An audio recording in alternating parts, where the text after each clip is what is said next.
गांव के सरपंच मनसुख की इकलौती लड़की उषा की आज शादी थी।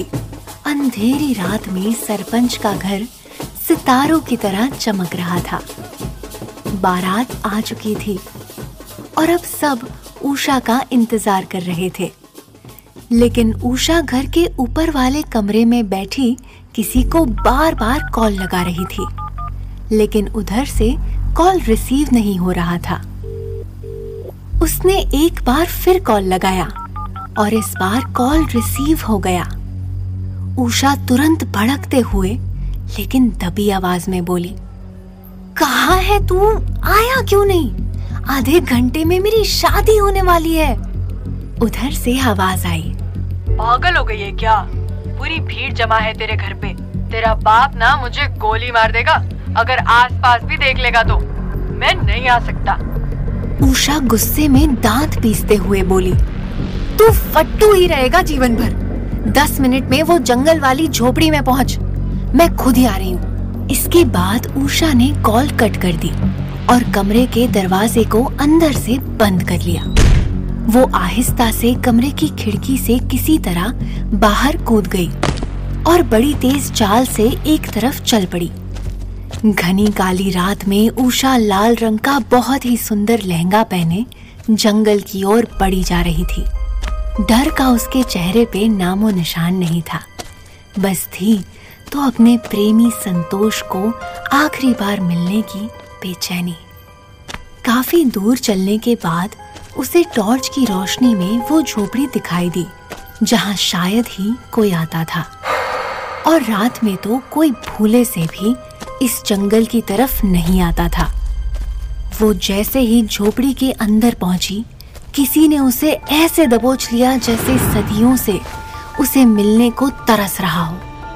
एक पल के लिए उषा अपने प्रेमी के आगोश में सब कुछ भूल गई और दोनों के होंठ मिलके एक हो गए। अंधेरी रात में वो दोनों मदहोश से एक दूसरे की बाहों में ऐसे मदमस्त थे जैसे कि कल सुबह होनी ही ना हो। दोनों एक दूसरे के आगोश में पूरी तरह डूबे थे। तभी उषा को झोपड़ी के दरवाजे पे कोई साया खड़ा हुआ दिखाई दिया। उषा की तो जैसे जान हलक में ही अटक गई। वो अगले ही पल संतोष से अलग हो गई और दरवाजे की तरफ देखते हुए कांपती आवाज में बोली, उधर उधर देखो, देखो कोई है वहाँ। संतोष ने जब दरवाजे की तरफ देखा तो उसे वहाँ कोई नहीं दिखाई दिया। वो उषा को फिर से अपने पास खींचते हुए बोला, कोई नहीं है वहाँ। इतनी रात को इस जंगल में भला कौन आ सकता है? ये हमेशा से बस अपना ही अड्डा रहा है, सीक्रेट अड्डा। और अगर तुम कहो तो आगे भी यही अड्डा बना के रखते हैं। इसके बाद संतोष ने उषा को फिर से अपनी बाहों में भर लिया, लेकिन उषा की नजर एक बार फिर दरवाजे पे गई और फिर से कोई साया वहां खड़ा था। उषा हड़बड़ाकर फिर से अलग हो गई और बोली, संतोष सच में कोई है। तुम बाहर जाके देखो। इस बार संतोष अपने कपड़े ठीक करते हुए उठा और मोबाइल का टॉर्च ऑन करके झोपड़ी से बाहर निकला। इधर उषा की सांसें डर के मारे बहुत ही तेजी से चल रही थी। वो इस जंगल में संतोष से मिलने आती तो रहती थी, लेकिन जंगल का इतिहास उसे भी पता था और इस कारण उसे डर भी लगता था। जब कुछ देर तक संतोष की कोई आहट नहीं मिली तो उषा भी अपने मोबाइल का टॉर्च ऑन करके संतोष संतोष चिल्लाते हुए बाहर निकली। डर और घबराहट ने उसका बुरा हाल कर रखा था। वो झोपड़ी के दरवाजे के बाहर निकली ही थी कि तभी किसी चीज से टकराकर उसका संतुलन बिगड़ गया और वो लड़खड़ाकर गिर गई। उसका मोबाइल भी हाथ से छूटकर गिर गया, लेकिन टॉर्च की रोशनी में उषा को जो दिखा वो रूह कंपाने के लिए काफी था। उषा के ठीक सामने टॉर्च की रोशनी में संतोष का चेहरा दिख रहा था, जिसकी दोनों आंखें गायब थी और उससे बहता खून पूरे चेहरे को लाल कर चुका था। उषा जोर से चीखते हुए वहां से भागने को हुई। तभी वो अपने सामने खड़े एक साये से टकरा गई। वो साया एक औरत का था जो किसी दुल्हन की तरह सजी हुई थी। उसने लाल रंग का बड़ा सुंदर सा राजस्थानी लहंगा और चोली पहनी हुई थी। हाथों में चूड़ा और नाक में खूबसूरत सी नथ उसके चेहरे पे 4 चांद लगा रही थी। लेकिन उसकी आंखें एकदम सफेद थी, जिनको देख कोई भी खौफ खा जाए। उषा को समझ में आ गया था कि उसका किससे पाला पड़ा है। उसके सामने कोई और नहीं बल्कि नामपुर गांव को जमाने से खौफ में रखी हुई यक्षिणी मानसी थी। उषा ने एक बार अपने गले में हाथ लगाया तो सुरक्षा के लिए पहनाया गया रक्षा लॉकेट अभी उसके गले में नहीं था। उषा को अब अपनी मौत नजर आने लगी।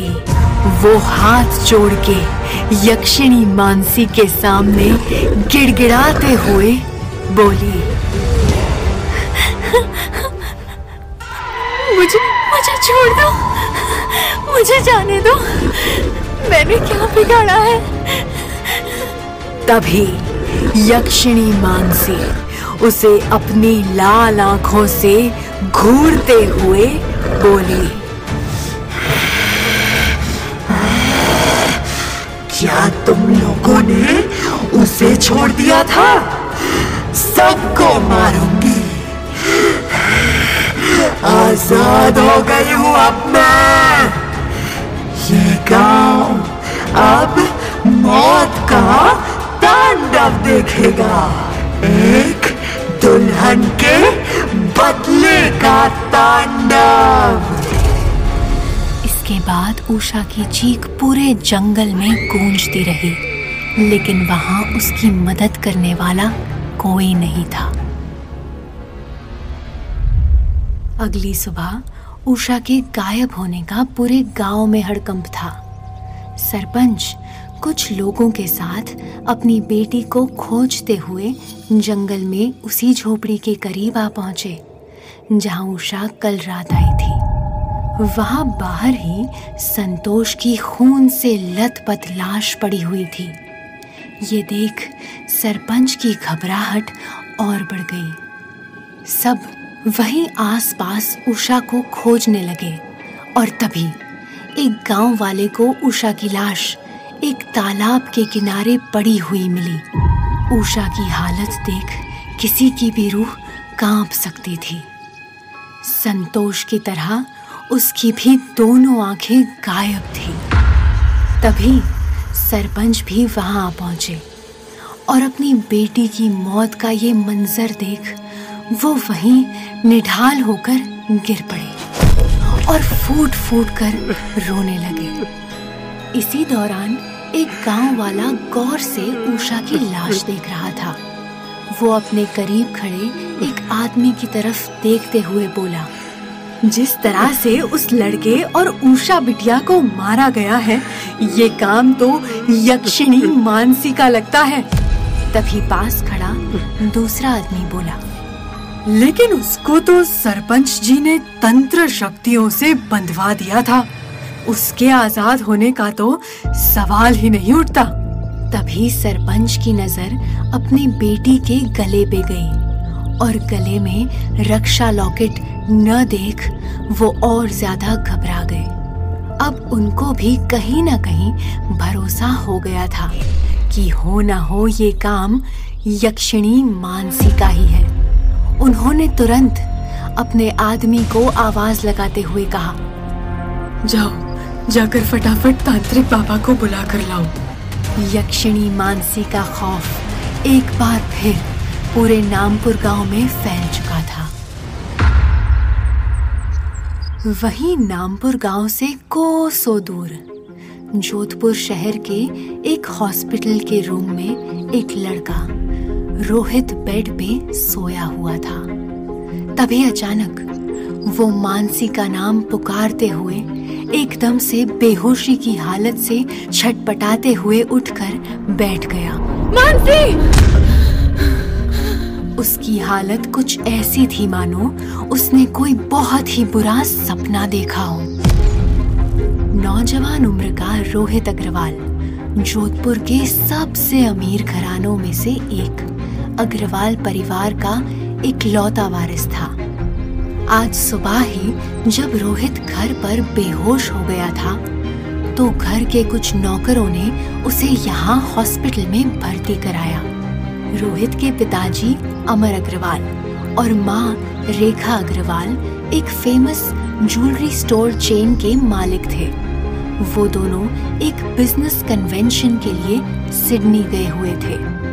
जब उन्हें उनके घर के नौकर से रोहित के बेहोश होने की खबर मिली तो दोनों अगली ही फ्लाइट से इंडिया लौट आए। रोहित की सारी रिपोर्ट्स तो एकदम नॉर्मल है। प्रॉब्लम स्ट्रेस का लगता है। रिपोर्ट्स देखते हुए डॉक्टर ने अमर और रेखा से कहा। ये सुन रोहित की माँ रेखा थोड़ा चिंतित लहजे में बोली, स्ट्रेस तो होगा ही, कोई दोस्त भी तो नहीं है इसका। खुद को कमरे में कैद करके बस उस लड़की की तस्वीर बनाता रहता है। इसके बाद डॉक्टर ने उन्हें रोहित को कुछ वक्त के लिए शहर से दूर कहीं शांत जगह पर ले जाने का सुझाव दिया। घर आने के बाद फिर से रोहित अपने कमरे में कैद होकर पेंटिंग करने में मशगूल हो गया। ये देख रेखा और अमर दोनों परेशान थे। अपने बेटे की हालत देख रेखा अमर से बोली, क्यों ना हम रोहित को लेकर एक फैमिली ट्रिप प्लान करें? हाँ, मैं भी सोच रहा था कुछ दिन के लिए अपने गांव नामपुर चलते हैं। अच्छी जगह भी है और रोहित का मन भी बहल जाएगा। क्या कहती हो? अमर ने रेखा से पूछा, जिसके जवाब में रेखा ने तुरंत ही हाँ में अपना सिर हिला दिया। तभी पीछे से रोहित की जोरों की आवाज से दोनों ही चौंक गए। रहने दीजिए, आपके पास कहाँ वक्त होगा मेरे लिए? कल को कोई मीटिंग आ गई फिर कैंसिल हो जाएगा, हमेशा की तरह रोहित ने चिढ़ते हुए अपने मम्मी पापा से कहा। रेखा और अमर उसे कुछ समझा पाते उससे पहले रोहित गुस्से से अपने रूम में चला गया।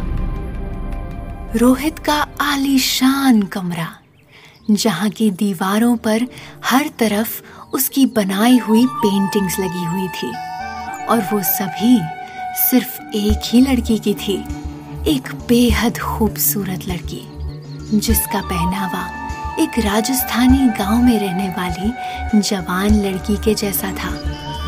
रोहित गुस्से से अपने कमरे में बैठा था। इधर लिविंग एरिया में अमर के पास दीनू काका का कॉल आया, जो कि नामपुर गांव में उनकी हवेली की देखभाल करते थे। कॉल उठाते ही उधर से दीनू काका बहुत ही घबराई आवाज में बोले, साहब, यहाँ नामपुर गांव में यक्षिणी मानसी ने कल सरपंच की बेटी उषा को मार डाला। पूरा गांव दहशत में है। ये सुनते ही अमर का मुंह बन गया और दीनू काका की बात को नकारते हुए बोले, क्या काका आप भी ऐसे अंधविश्वास की बातें करते रहते हैं?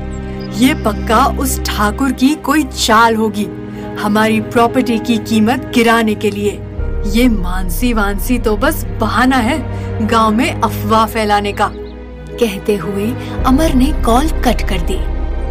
लेकिन मानसी नाम सुनकर कमरे में बैठे रोहित के कान खड़े हो चुके थे। वो तुरंत ही कमरे से बाहर आया और अपने पापा के सामने आकर बोला, ठीक है डैड, हम नामपुर ही चलते हैं। ये सुनकर अमर और रेखा दोनों के चेहरे पर सुकून के भाव नजर आने लगे। अमर तुरंत बोले, वेरी गुड बेटा, हम कल ही नामपुर के लिए निकलते हैं। इसके बाद रोहित फिर से अपने कमरे में चला गया, लेकिन अमर और रेखा अभी भी हैरान थे कि अचानक रोहित ने हाँ कैसे बोल दी। इधर रोहित अपने कमरे में आकर उस लड़की की तस्वीर के आगे खड़ा हो गया और उसे निहारते हुए बोला, आखिर तुम हो कौन? क्यों मेरे सपनों में आती हो? मुझसे हमेशा तुम्हारी ही तस्वीर क्यों बनती है? मानसी, इस नाम से क्या कनेक्शन है मेरा? बहुत सारे सवाल हैं जिनका जवाब अब लगता है नामपुर जाके ही मिलेगा।